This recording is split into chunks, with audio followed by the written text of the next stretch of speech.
through the final banked curve at Charlotte Roval. Here comes Jimmie Johnson, locks the brakes up. Truex gets tagged.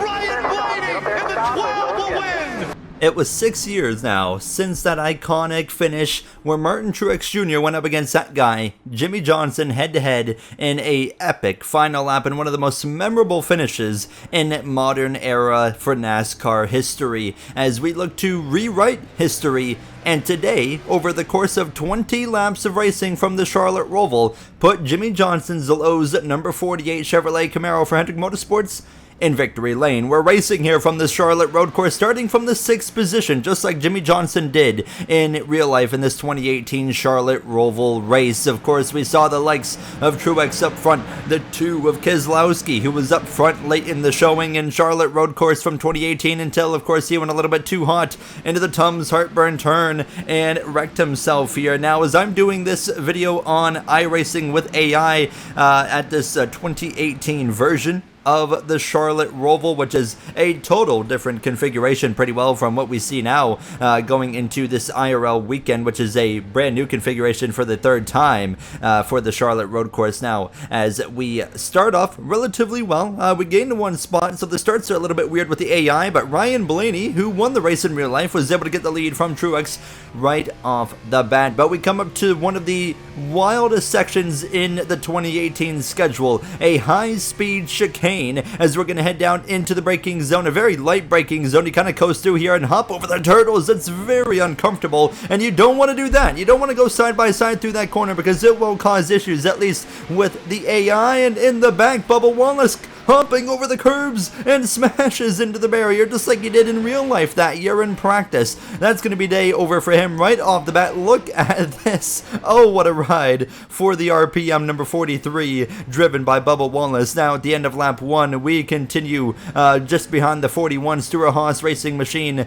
driven by Daniel Suarez there. Now, as we do have stages here, so we're running about 6 laps in stage 1. We're actually running a really short stage 2. We're going to do 6 laps in stage 1 to kind of feel things out. Stage 2 is going to be short and sweet, about half of stage 1, 3 laps, and then that will take us into the final bit of this race as Martin Truex Jr. around the outside charges to the lead over Ryan Blaney, who fights back up on the right side, but I don't think he's going to have enough here now as we're going to go through the double left-hander, and sure enough, Truex back through into the lead. Keselowski 3rd, 4th belongs to Suarez, myself as Jimmie Johnson in 5th, and that Lowe's for Pros number 48 Chevrolet as we come through oval 1 and 2. Now to the inside of the 41. We've already seen what happens when he goes side by side through that back straightaway chicane, so I back out of it. Not really confident going into this section, of course, so I let Suarez go. We have plenty of racing here, but you can see just how unsettled the car can get. As actually you see on the camera on the left side, I actually had the Xfinity race pulled up there. I was glancing over. You'll probably notice a few times here and there me checking out what's going on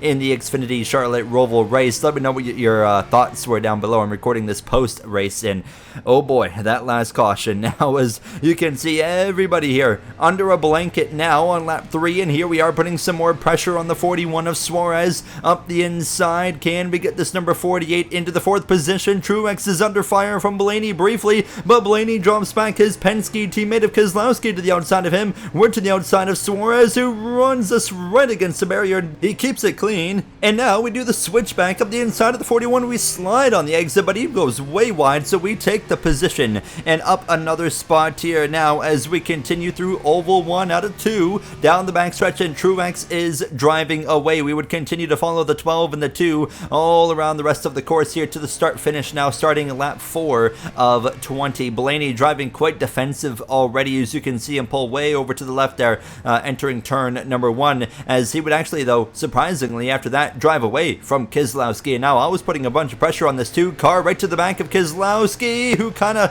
chomps the nose a little bit there on that number 2, so we stay put behind him, currently in 4th. Not being too aggressive. We know cautions are coming. We know cautions coming at the end of the next lap as well, at the conclusion of lap 6. So just really trying to bring this car back around here now. Still get used to this track because my goodness, that back stretch chicane, it is a fascinating one here now as we're right into the back of the 2 here on this final lap of stage number 1. Keselowski is struggling, but so are we. We dip a few wheels into the grass, get it collected, save it, and hustle this car. Now into the double right-handers, right to the back of that number 2 again, that Alliance Ford Mustang, as Blaney continues to open up the gap on the 2, as we continue now down into oval 1, showing the nose. Keselowski not letting us have it. We slip, we slide, we save it. Truex would eventually come through to win stage number 1, really on cruise control here as he exits the final chicane. I didn't have enough for Keselowski through the back straightaway chicane, so it was just about coming home for P4 here in stage number 1, with Suarez, Busch, Hamlin all to follow as we come through to the stripe. So we end stage 1 in P4, putting us in row 2 for the restart here. We're not going to need to pit in this race. It's just straight up racing as we get ready for stage number 2, which is only going to be 3 complete laps now. Truex fires off on towards the chicane. Here we go. Blaney just in front of us now as we get this restart going. A very slow and awkward restart. Blaney's going to beat Truex, the leader, to the line. And the way iRacing AI works, basically the 12 is going to get black flagged for that, and the command to clear a black flag doesn't really work properly under green flag conditions, so I tried to clear the 12, but unfortunately it would not matter, and Blaney will get a pass-through penalty for that restart violation. We'll call it right there. So Blaney basically just screwed himself. You see me reaching over right there to my keyboard. That was to clear his black flag, and it didn't matter. So he is going to have to serve that penalty at the conclusion of this lap as we go down into that back straightaway chicane. We've already seen what can happen through this back straightaway chicane. We'll see if it gets any more wild here now as you see me one more time trying to clear the 12's penalties. It's not going to matter. Blaney from the lead will pit and serve a pass-through penalty, and Truex now reassumes the lead. Keselowski in the mirror out of nowhere lunges one up the inside. I was braking apparently way too easy into that final chicane. That completely caught me off guard, and down into third place we go. Suarez was able to get through on Kyle Busch, who got alongside me and actually made a little bit of contact, and we did have some chaos as well in the back straightaway chicane. Chase Elliott side by side with one of the Rick Rare 52 cars. I believe that was Josh Balicki. He would go crashing into the barrier. No caution. We stay green and continue on. A lot of beating and banging here in that backstretch chicane, of course, especially if we go side by side through there. Nonetheless, we continue on just behind this number 2 now, and we've only got 2 laps to go in stage 1 at this point. Keselowski goes wide. We get right to the back of him, but I know I can't fight these guys side by side into the chicane, and they get better through the chicane than me. So if I can't clear someone by the exit of oval 2, then I just can't really engage in a battle. We kind of have to wait until this point right here when we get out of the chicane and worry about going back to the front part of the track here. Now starting the final lap of stage 2. We just set the fastest lap actually with a 118.1, and right on the back of this 2 car now, knowing that I want to get that position before the caution comes out here now. Suarez still just behind, as actually Josh Balicki was rejoining the track just behind us as well. As we look up the inside of that number 2, we're going to be wheel to wheel again, but this time I think we've got the advantage. I think we can come out on top of this one now as we continue to show the nose on the side, right side of that number 2. Do we clear him? Yes, we do. Keselowski drops to 3rd, up into 2nd. We put this Lowe's for Pros 48 now, as Truex though in command, but just like real life, the 19, or well, the 78 at the time, and the 48. 2nd for myself, 1st for the 19. Truex leads the way on this final lap of stage 2 as we get through there without wrecking the car. Truex gonna come through to win the 2nd stage. He swept the first 2 stages, but what's gonna happen now that we found ourselves on the front row for stage number 3? Right where we want to be going into these final laps. It's going to be a 7-lap sprint. Here we go. Alongside Martin Truex Jr. In real life, it came down to these 2 exact drivers. Now the 48 in Truex, who is going to come out on top this time as history will be rewritten in one way or another as we get back underway. A really awkward restart. I was trying to make sure I did not jump the restart on the 19 and beat him to the start-finish line, but we get back underway. Keselowski drops back behind Suarez. We're right to the back of the 19 and actually briefly into the back of him even now as we roll through 1 and 2, sliding already. The tires, of course, worn out at this point now on the Gen 6 car compared to the next gen car on iRacing. The next gen car, actually, the tires on road courses do not wear at all. They literally do not wear at all. You can run 100 laps on a road course and not have to put a set of tires on. On the Gen 6 car, it's a total different scenario. You actually have to manage your tires, and we're working on that. The AI, they're going to start sliding around, especially in this final stage, and you're going to really see it, I think, out of this 19. But we know Truex has a lot of speed. We need to put the pressure on him. We slide a little bit there on the oval turn number 1. We're coming back around for 6 laps to go. Once we hit the stripe, we are going to run out of time a lot quicker than we think here. A lap only takes a little bit over a minute when it comes to this configuration. Now a lot higher speed now through that backstretch chicane. Truex gets through there better than myself. We continue to try and run him down now as Austin Dillon has died in the background. We're just going to continue on racing. That's not a big deal, just a minor incident. So we continue to focus in on the number 19 of Martin Truex Jr. here as we come through this backstretch chicane. He crosses the stripe, 6 laps to go. Suarez third, just behind. The gap to Truex just below 1 second. He kind of misses the turn 1 apex and scrapes the wall as well. On the exit of the corner, is he starting to feel a little bit of pressure. That 19 becoming a little bit vulnerable. However, he would manage the gap relatively well throughout the rest of this lap, and I actually lost a bit of time to Suarez, who would run me down as we get back onto the oval segment of the circuit here. So not really a gain, not much of a loss either.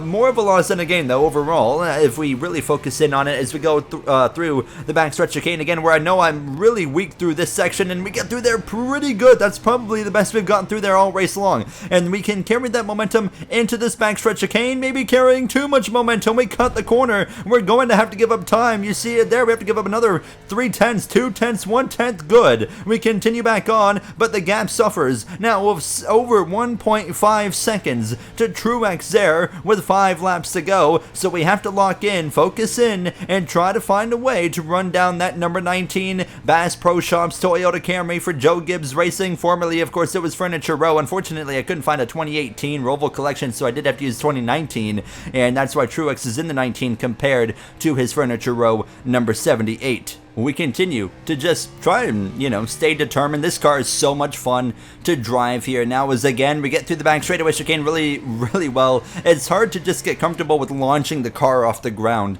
at high speed, but that's kind of how you have to do it here on that backstretch chicane. But we gained on Truex again on the later part of the lap. The gap now 1.1 seconds, so we gained 0.4 of a second. You can see that 19 starting to slide, clips the wall again. We slide. We are certainly not the only one though. Look at the 19 right there, that back end just kind of moving around, chasing the track, chasing the grip now as the gap continues to diminish between myself and the 19 of Martin Truex now as we continue to just reel him in a little bit larger in the windshield every time. When we come back around, it will be 3 laps of racing to go. So we're running out of time. We're finding time now as we come through the chicane really quick. We unsettle the car. We've done it wrong. We slide. We save it. A huge miraculous save, but it might be over for now as we continue to try and recollect this car. You saw the reaction there on the camera on the left side as we go into the final chicane. The one advantage we have is we do have, it seems like, better tire saving management than Truex, but the gap now is 3.2 seconds as we start 3 laps to go. We need to average a second per lap gain if we want to get to the 19. So here I am now, full lock mode, hustling this car around, trying to chase down this 19. Truex is struggling. He's sliding around the circuit now. We are closing in on him over the course of this lap. You can see it visually. We are closing in, but is there enough time? I think there might be. It's really going to come down to this lap here. We get through the chicane without too much issue and hustle the car. The gap down to about 2.2 seconds. And as we come through the final chicane, a little bit of an awkward chicane,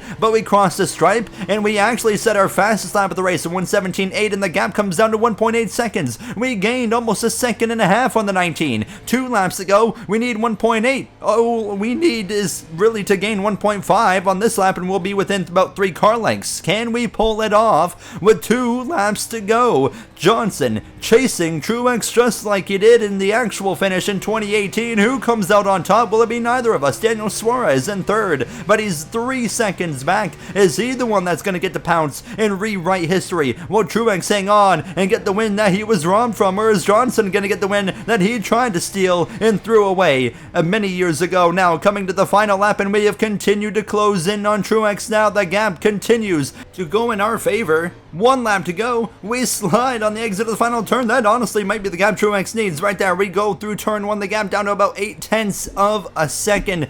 We can get there, but the question is, will we get there now? Truex is going to continue to struggle here. Look at the rear end slide right there on entrance now. We go a little bit wide as well, kind of following the tire tracks to the 19, just maybe a little bit less skewed, as that 19 car certainly not straight around these corners right now. Here we go through a very technical section and an opportunity to gain a good chunk of time. Down to first gear we go.